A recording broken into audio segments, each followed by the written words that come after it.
Bom dia, meus queridos alunos do 8º ano. Aqui está falando o professor Giovanni.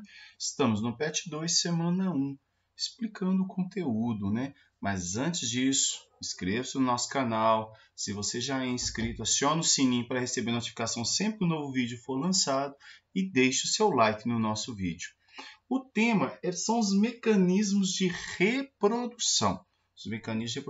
Então, primeiro vamos conceituar essa característica que todos os seres vivos têm, que é a reprodução. Então, todos os seres vivos têm essa capacidade, né, de gerar descendentes para perpetuar a sua espécie, né? E aí, essa reprodução ela pode ser assexuada ou sexuada. Assexuadas quer dizer, não envolve a necessidade de haver sexos, não há necessidade de haver gametas, principalmente, né? Não há necessidade. Mesmo que às vezes o indivíduo tenha masculino e feminino, muitas vezes ele consegue se reproduzir sem a necessidade de troca de gametas. E aí troca material genético, claro, na sexuada. A assexuada não, faz indivíduos iguais uns aos outros, tá bom? Vamos lá? Vamos para a assexuada, aquela que não envolve gameta, não envolve troca genética e todos os indivíduos tendem a ser iguais aos outros, aos seus progenitores, né? Então vamos lá. Os tipos de reprodução sexual. No primeiro nós temos a divisão binária. Ocorre por divisão da célula em duas, pelo processo de mitose, originando descendentes idênticos à célula-mãe. Então acontece em seres unicelulares, tá bom? É também chamada de bipartição, fissão ou cisciparidade, tá?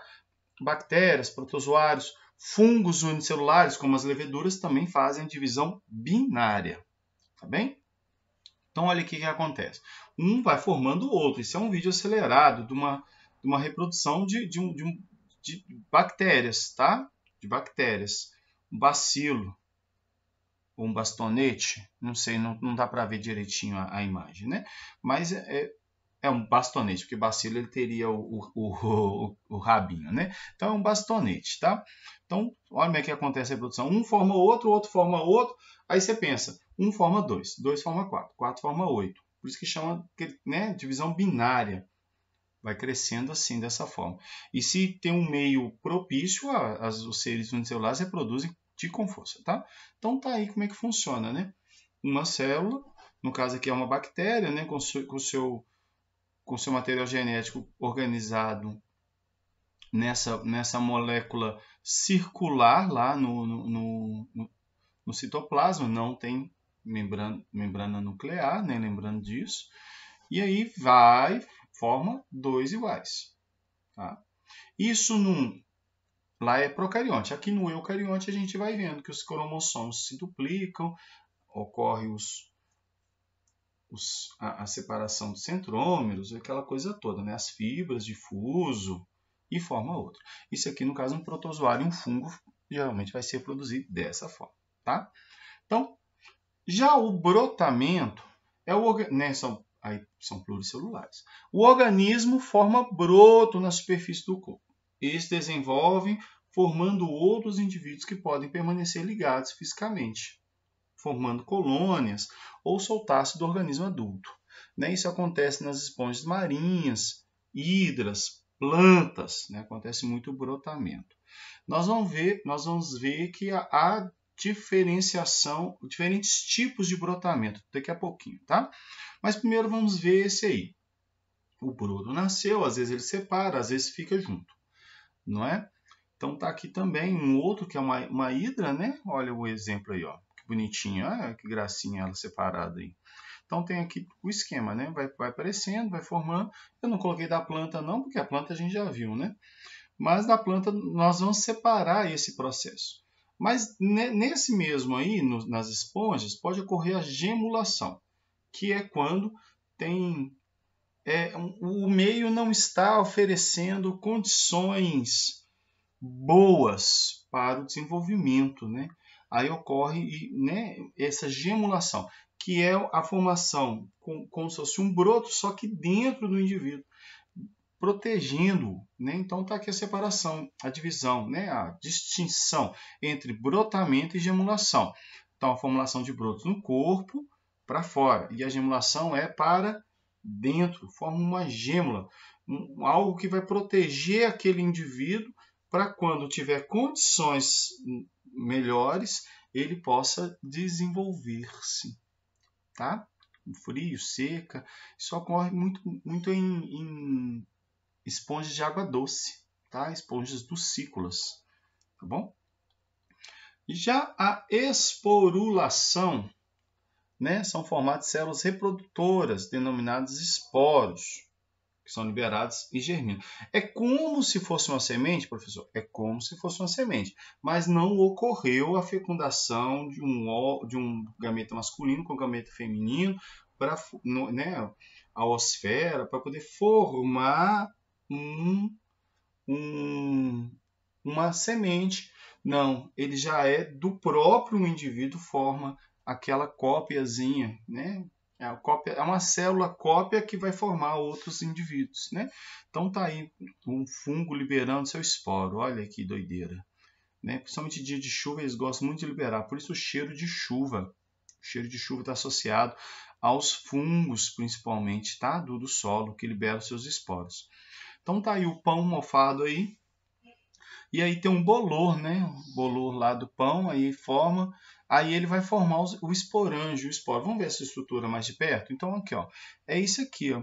E isso aqui são cópias dessa célula dele mesmo, que vai e é capaz de formar um novo indivíduo, tá? Não só esse aí, o cogumelo também faz, ou vários outros, né? Os fungos em si, eles fazem isso, né? Os pluricelulares, né? Beleza? É coisa bem capaz, né? Mas planta também faz e alga também. Nós vamos ver depois.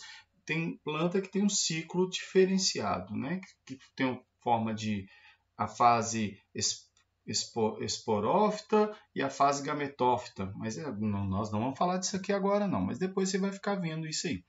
Já lá do brotamento ainda, não é, parece um brotamento, mas não é um brotamento, não é. Chama-se fragmentação. Você partiu o bichinho, né, em vários pedaços e ele vai formar outros indivíduos a partir desse fragmento, tá? Então tem aí, ó, fragmentação.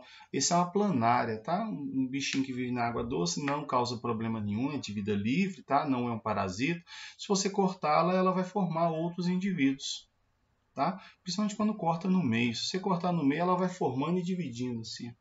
Chega a ser engraçado. Também o outro que dá para fazer isso, que sofre isso aí, são as hidras lá, né? Tem um pedacinho, ela regenera e forma outra, né? Quer dizer, ela também se produz por brotamento, que a gente viu, mas também por regeneração. A estrela do mar, se você partir a estrela do mar, ela vai nascer e ela vai crescendo, né? Desde que você mantenha um pedaço né, radicular, um pedaço do centro. Tá? Se você cortar a pontinha só aqui, ela só vai regenerar a que perdeu, né? A pontinha não gera outro, tá bom? E desse tipo aí, né, de fragmentação, nós temos a propagação vegetativa, tá? Mas é tipo de planta, por quê? Porque tem que ter uma gêmula, né? Uma gemazinha lá que vai formar uma gema, não é gêmula, uma gema que vai formar outros indivíduos, tá? A gente utiliza isso muito para poder cultivar algumas plantas, tá? Como a cana-de-açúcar, bananeira. A gente pega um pedaço e planta mandioca, a gente pega um pedaço da planta, vai nascer outra planta, né? Então tá aí, ó, brotamento, né? Dessa fragmentação aí, nessa, como é que chama? Propagação vegetal, sumiu a palavra, né? Nessa propagação vegetal, olha lá, você colocou um pedacinho, brota, tá? Uva a gente faz isso, né? A videira a gente faz isso. Então tá aí, ó. Isso é muito utilizado, tá? Inclusive é utilizado essa característica da planta para fazer enxertia. Como assim, professor? Você pega uma planta que tem dificuldade de crescer em determinado lugar e você enxerta numa outra planta que cresce com facilidade. A gente faz isso muito com limão. né? Limão de enxerto. Já ouviu falar sobre isso? Porque o limão galego, que é aquele limão amarelinho, ele é mais fácil de crescer. E o limão Tahiti, que é o branco, o verdinho, ele é difícil de crescer aqui na nossa região. Então o que a gente faz? A gente pega o galego, corta, põe a estaca do limão Tahiti e aí ele vai crescer o pé como limão Tahiti.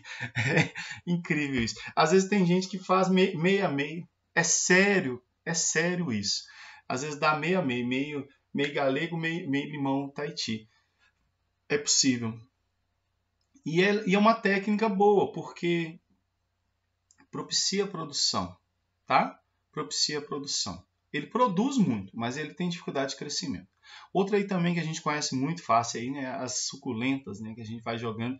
Qualquer pedacinho que cair na terra que tem uma gemazinha vai dar. E na folha das suculentas geralmente tem muitas gemas. E aí vai dando aquelas várias plantinhas, né? Aquelas plântulas. Às vezes já dá até no próprio pé. Quando cai na terra, então, já dá muito. Muitas vezes costuma dar no pé e cair a mudinha. Por isso que a gente tem que educar muito as suculentas, né? O outro tipo é a paternogênese. Esse não estava no PET de jeito nenhum, tá? É como assim? É uma reprodução em que só o gameta feminino já desenvolve e forma, tá? Sem a presença de um gameta masculino, sem a fecundação. Ah, professor, isso é possível? É possível. Tem algumas espécies de peixe anfíbio mais répteis, mas o mais simples que a gente tem é de abelha, tá? Então a abelha, a que é fecundada é a operária, aí ela é 2N. Ou então é a rainha. O que vai diferenciar a rainha da operária é a alimentação, que dá a cera real, aí dá a capacidade de reprodução para a rainha, tá? A operária não tem capacidade de reprodução. Já o zangão ele é formado por paternogênese.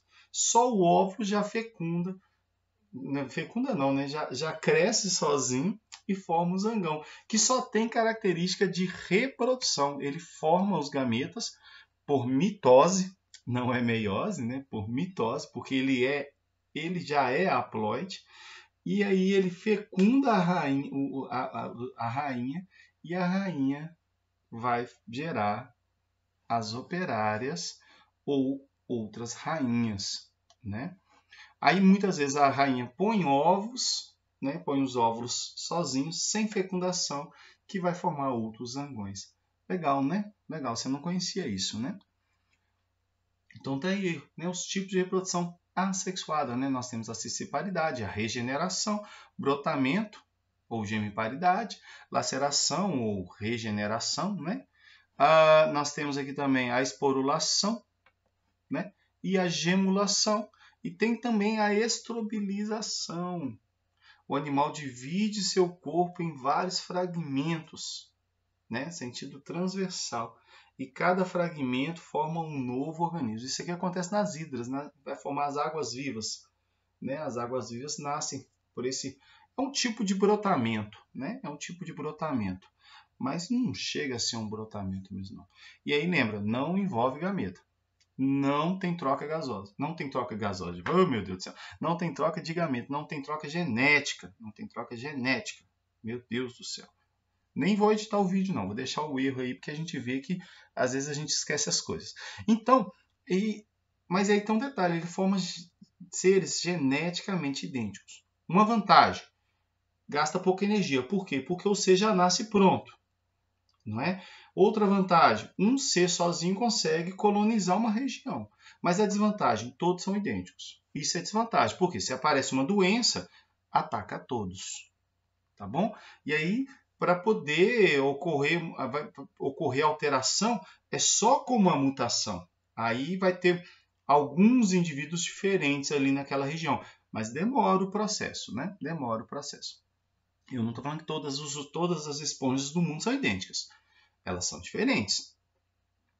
Mas dentro da mesma região, provavelmente quase todas são mais iguais mesmo, né? Vamos lá para a sexuada. Ocorre troca genética.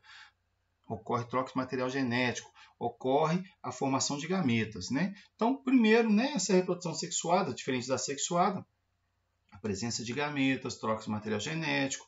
E aí, né, os animais, a maioria dos animais, tirando as esponjas, né, e os selenterados lá que a gente viu, são dessa forma aí, tá? Então, vamos lá primeiro para definir o que é gameta. Gametas são células responsáveis pela reprodução sexuada. Elas também são chamadas de células sexuais e fundem-se no processo de fecundação. E aí produzem o zigoto, tá? O processo de produção desses gametas é chamado de gametogênese.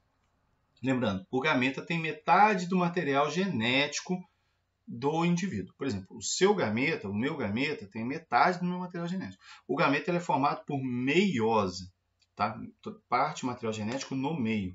Então, forma células haploides. Então, olha aí. Aí tem a espermatogênese e a ovogênese. No caso aí, nós estamos pensando em animais, né? Então, tá aí, ó. Vai formar, né? E aqui é o ser humano, ó. 46 formam os espermatozoides com 23. E a mulher, né, 46, forma o óvulo de 23.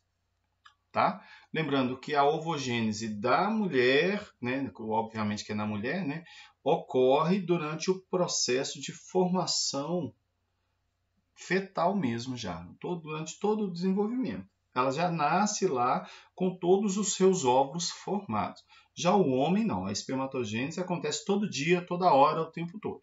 Tá bom? Até porque manter bilhões de espermatozoides tem que produzir muito tempo, né? Toda hora. Então, os gametas têm essa metade do conjunto, né? No caso do ser humano, igual eu falei, 46 e 23, não é?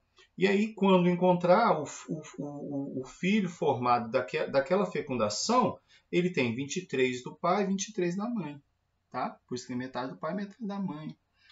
E aí, podemos distinguir agora os gametas das plantas, por exemplo. As plantas, elas têm masculino e feminino. Nas briófitas, a gente vai, né, o feminino, ele é fixo, imóvel, e o masculino se move, parecido com o humano, né? Aí o gameta é chamado de anterozoide e o masculino. E o feminino é a oosfera. Já nas briófita e pteridófita. Já nas gimnospermas e angiospermas, o gameta masculino é o núcleo espermático, que está dentro do grão de pólen, que marca a independência dessas plantas à água. Por quê? Porque a briófita e a pteridófita elas têm que nadar. Né? O anterozoide tem que nadar, precisa de água. Nós precisamos da água para a reprodução também. Ah, professor, mas a gente não reproduz dentro da água. Não, mas a gente utiliza a água que está dentro do nosso corpo. Então a gente depende da água também. Não é aquela mesma dependência daqueles seres que fazem reprodução externa ou que fecundação externa, né? Que o gameta masculino tem que sair nadando e procurando. Não é a mesma dependência, mas a gente ainda depende da água. Tanto que a gente precisa tomar água. Eu tomei água agora mesmo, né? E o feminino das gimnospermas e angiospermas também se chama oosfera, tá? Também se chama oosfera. E fica lá fixo, esperando chegar o grão de pólen para fecundar, tá? Então o núcleo espermático vai formar, né, no caso da gimnosperma e angiosperma, o tubo polínico. Vamos ver aqui, ó. Olha lá. Aqui tem uma briófita, né, no caso. A pteridófita é igual. Então, o anterozoide tem que nadar, ele não vai voando, ele tem que ir nadando e vai encontrar a oosfera. Tá? Podem ser dioicos ou monóicos, mas geralmente briófita é dioico. Tá? Nós vamos ver daqui a pouquinho qual que é a diferença de dioico e monóico. E já a planta lá, né, mas as plantas superiores que nós dizemos, que são as gimnospermas e as angiospermas, nós vemos o grão de pólen chega, forma o tubo polínico para encontrar a oosfera lá dentro da flor. Tá? Tá bom? Vamos lá os gametas dos animais. Masculino, espermatozoide, feminino, ovócito. Tá? O espermatozoide se move com flagelo e o ovócito é imóvel. Muitas vezes vai ficar dentro da fêmea, outras vezes fora, mas sempre imóvel. Tá? Então, o espermatozoide humano é menor que o ovócito e apresenta cabeça e cauda. Na cabeça encontra-se o núcleo e a estrutura chamada de acrosoma, são né, contém enzimas, favorece a fecundação. A cauda tem muita mitocôndria para fornecer energia, para que ela pulse para nadar, né? Então, está aqui o ovócito, também conhecido como óvulo, né? Embora o óvulo é outro processo, né? Mas tá bom. Ele caracteriza por ser circundado pela zona pelúcida, formato material glicoproteico, e pela corona radiata, chamada de células foliculares. Então, olha aí, ó, tá assim, tá a zona pelúcida, a corona radiata, o núcleo do óvulo. Nós temos aqui o espermatozoide, o acrosoma, o núcleo, o corpo basal, as mitocôndrias que estão lá, né, na cauda. Coisa importante de saber. Quando o espermatozoide fecunda o óvulo, a cauda fica de fora. Então, as mitocôndrias não entram. Ou seja, você só herdou mitocôndrias da sua mãe. Você não herdou do seu pai. Tá bom? É uma coisa interessante de se dizer.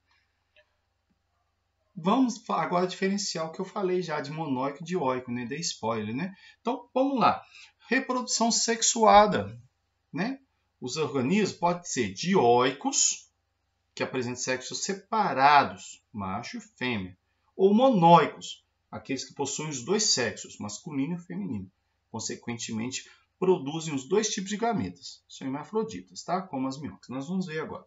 E o fato de ser hermafrodita não significa necessariamente que ele consiga reproduzir-se sozinho, tá? A maioria das espécies não consegue, precisa de outro, tá? Seja por um controle, né, químico ou por incapacidade física, né? No caso da minhoca, ela não consegue. Já a solitária, ela consegue. Existem plantas também que conseguem se autofecundar, sendo hermafroditas. Outras não conseguem. Ela precisa do grão de pólen de outra planta. Tá? Tem algumas que têm a flor hermafrodita, outros que têm as duas flores, né, tanto masculino quanto feminino. Vamos ver aqui. Tem a planta aí, a flor monóica e a flor dioica, né? Tem os monóicos, com flores monóclinas, ou seja, a mesma flor tem as duas estruturas, tanto masculino quanto feminino. E já tem as flores dicílinas, difícil, né? Como que é assim, professor? Não, aqui está errado. Díclinas. Não tem esse I aqui não, é díclinas. As flores díclinas. O que acontece? Ele tem duas flores, mas na mesma planta. O milho é assim. Aquela flor que surge em cima é a flor masculina. E embaixo tem a flor feminina que coleta o grão de pólen. Aqui já os dioicos tem a planta masculina e a planta feminina. Já deve ter falar, é mamão macho, é mamão fêmea. O mamão é uma planta que tem essa diferenciação, né? De uma planta macho, outra planta fêmea, tá? Então nós temos aí, aqui ó, monóica díclina, viram que estava errado lá escrito? Porque ó, ele tem as flores masculinas e as flores femininas. Já tem a monóica monóclina, ou seja, todas as flores são hermafroditas. Isso é muito comum. Esse é muito comum no reino vegetal. Tá? E temos a dioica, que é uma planta masculina e uma planta feminina. Esse aqui é o mais raro no meio das plantas. Tá? O mais comum, monóica monóclina, nas angiospermas, tá? Principalmente. Monóica díclina também é comum, mas esse aqui já é um pouco mais raro, tá bom? Então, aí tem os animais também, né? Nós temos aí a minhoca, nós temos exemplo também aí dos caramujos, né? Nós temos as planárias aí, que também são capazes de reproduzir-se assim, tá? Nós temos também os dioicos, né? Inclusive eu coloquei aqui já com dimorfismo sexual, que a gente identifica claramente o macho e a fêmea, né? O leão e a leoa, o pavão e a pavoa, pavão fêmea, né? Pavão macho e pavão fêmea, que é bonitinho o pavão e a pavão fêmea, a pavoa, né, que a gente fala pavoa, parece mais um peru, né? Mas não é, não confunda, é pavão mesmo. Já a fecundação, a gente precisa falar que existe a fecundação que é o encontro dos gametas, né? O gameta masculino com o gameta feminino, metade do genótipo do pai, metade do genótipo da mãe, se encontra, fecundação. Aí essa fecundação ela pode ser externa ou interna, tá? Externa ou interna. A interna, não é? Ocorre quando ocorre uma cópula, né? Os seres se encontram e ocorre a fecundação. Às vezes pode ocorrer a fecundação interna sem cópula também, né? A cópula é quando coloca o aparelho masculino dentro do feminino, tá? É isso mesmo que você está pensando. Encaixa, né? Direitinho. Igual o ser humano, né? Isso é a cópula. Mas pode ocorrer, às vezes, a fecundação interna sem a cópula, porque às vezes o macho não tem a estrutura. Aí ele deposita e os gametas vão ao encontro para fecundar lá dentro. E aí tem aqueles que são externos. Tanto a fêmea quanto o macho depositam no local, geralmente vai ter que ter água, né? E ocorre a fecundação ali. Os peixes anfíbios são um caso de externa, tá? Existem peixes que ocorrem interna, como por exemplo o tubarão, né? Vamos lá. Então, pode ser interna, igual a galinha e o galo aí, ou externa, igual a esses peixes aqui, estão depositando na água. Está aqui uma representação dele. Mas pode ser interna também, igual, por exemplo, insetos, né? Igual que está uma libélula aqui, ó, interna, tá? Ocorreu aqui, ó. Está ocorrendo a troca, ó. Tá? Mas externa também, como os anfíbios, igual o sapo aí, olha, eles estão depositando e está ocorrendo a fecundação lá. Também os ouriços do mar, né? Libera o óvulo, libera o espermatozoide. Se encontra, vai formar lá o novo ser lá na água, tá? Mas a gente pode falar algo que não está no PET, que é o desenvolvimento. Porque pode ser direto ou indireto. O que é o direto? Quando o filhote ele é a cópia do adulto. Claro, com algumas poucas modificações, né? Poucas, mas o formato do corpo não muda. Por exemplo, né? Nós conseguimos ver um exemplo de direto aqui, ó, o papagaio aí, ó, né? Olha lá, nasceu, ele é igual já. Ah, professor, cresceu pena, mas ele não mudou o formato do corpo, é igual um bebê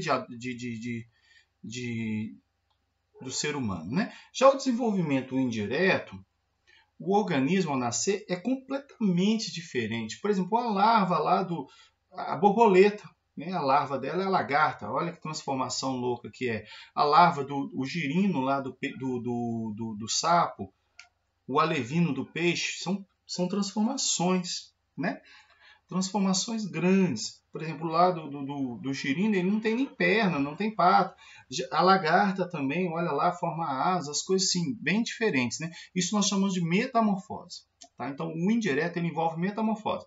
Aí tem os tipos de metamorfose, que nós não vamos falar aqui agora, porque é outro assunto. Tá? Então, tá lá o sapo, formou, olha lá, o girino não tem nada a ver com o negócio, aí começa a transformar. Ó.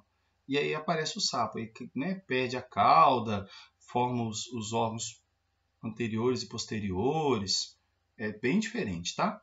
E aí tinha um desenvolvimento direto, né? Que eu coloquei no lugar errado. E aí nós precisamos citar isso aqui que está lá no PET, também é interessante saber, né? A seleção sexual.